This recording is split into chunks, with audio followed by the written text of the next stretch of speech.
4 table চামচ আছে tomato আর পেঁয়াজের পেস্ট, আর এইখানে আছে পেঁয়াজ বেরেস্তার পেস্ট, সাথে 2টা কাঠবাদাম আছে, আর 1 টেবিল চামচ রসুন আর আদার পেস্ট।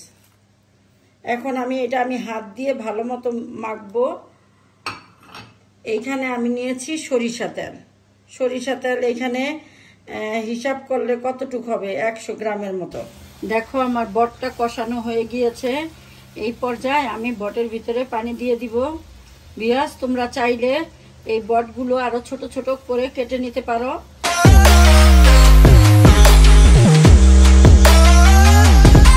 আসসালামু আলাইকুম বিয়াস, আমি আরেকটি রেসিপি নিয়ে হাজির হলাম। আজ আমি তোমাদের রান্না করে দেখাবো গরুর বট।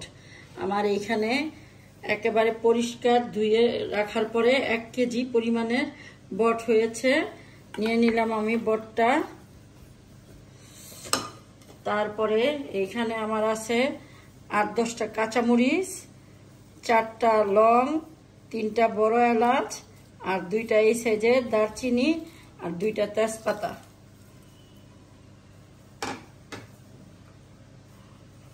শুকনো মরিচের গুঁড়া উঁচা উঁচা 1 চা চামচ, 1/2 চা চামচ ধনিয়ার গুঁড়া, 1/2 চামচের থেকে একটু কম হলুদের গুঁড়া, আর 1 চামচের থেকে একটু কম আমি লবণ নিলাম, লাগলে পরে দিয়ে নিব। এইখানে আছে 1 চামচ উঁচা উঁচা আদা রসুনের পেস্ট, আর 4 টেবিল চামচ টমেটো আর পেঁয়াজের পেস্ট, আর এইখানে আছে আমার একটু পেঁয়াজ বেরেস্তা। এরপরে দিব এইখানে 4 টেবিল চামচ আছে টমেটো আর পেঁয়াজের পেস্ট, আর এইখানে আছে পেঁয়াজ বেরেস্তার পেস্ট, সাথে 2টা কাঠবাদাম আছে, আর 1 টেবিল চামচ রসুন আর আদার পেস্ট। এখন আমি হাত দিয়ে ভালো মতো মাখবো। এইখানে আমি নিয়েছি সরিষা তেল। সরিষা তেল এইখানে হিসাব করলে কতটুকু হবে, 100 গ্রামের মতো। 100 গ্রামের মতো এইটা আমি একত্রে ভালো মতো হাত দিয়ে, আমার হাতটা কিন্তু বিয়াস ভালো মতো পরিষ্কার করা আছে, আমি মেখে রেস্টে রেখে দিব 10 মিনিটের জন্য। এখন আমি চুলাটা অন করে বটের হাঁড়িটা চুলায় দিয়ে দিলাম, একদম কষানো পর্যন্ত চুলায় থাকবে। দেখো আমার বটটা কষানো হয়ে গিয়েছে। এই পর্যায়ে আমি বটের ভিতরে পানি দিয়ে দিব।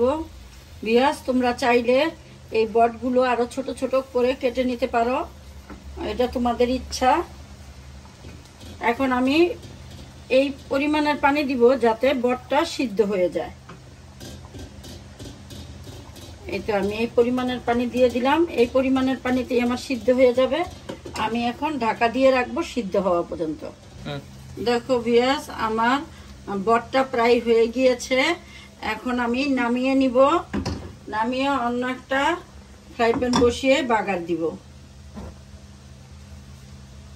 দিয়ে দিব তেল। তেলটা গরম হওয়া পর্যন্ত অপেক্ষা করতে হবে। আমার তেলটা গরম হয়ে গিয়েছে। আমি দিয়ে দিব 3টা শুকনো মরিচ। শুকনো মরিচটা একটু ভাজা হওয়া পর্যন্ত অপেক্ষা করব।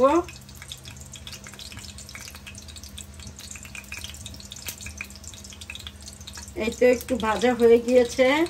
এখন আমি দিয়ে দিব 1 কাপ পেঁয়াজ। পেঁয়াজটা আমি বেরেস্তা করে নিব। আমার বেরেস্তাটা হয়ে গিয়েছে। এই পর্যায়ে আমি বেরেস্তাতে একটু 1/2 চামচের থেকে কম গরম মশলার গুঁড়া আর 1/2 চামচ জিরার গুঁড়া এই বেরেস্তাতেই দিয়ে দিব, তাহলে ফ্লেভারটা ভালো আসবে। আর এইখানে আমি দিয়ে দিব এখন এই বটের কড়াইটা। এইভাবে আমি বেরেস্তা সহকারে এই তেলটা পুরাই দিয়ে দিব।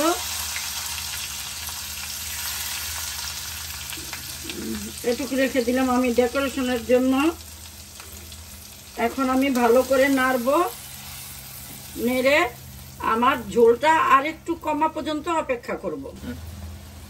আমার বটটা রান্না হয়ে গিয়েছে। দেখো উপরে তেল ভেসে উঠেছে। তোমরা কেউ যদি বেশি ভাজা ভাজা খেতে চাও তাহলে আরো কতক্ষণ রাখবে। আমি এই পর্যায়ে নামিয়ে নিব। নামিয়ে তোমাদের পরিবেশন করে দেখাবো। ভিউয়ার্স, দেখো আমি খুব সহজে তোমাদের একটা দারুণ মজার বট রান্না করে দেখালাম। তোমরা আমার রেসিপিটা ফলো করে এইভাবে রান্না করে খেয়ে দেখো, ভালো লাগবে। ভালো লাগলে আমাকে লাইকস কমেন্টস সাবস্ক্রাইব করে দিও। এবং আমি ফেসবুকেও আছি, তোমরা চাইলে ফেসবুকের থেকে ফলো করে দিও। আল্লাহ হাফেজ।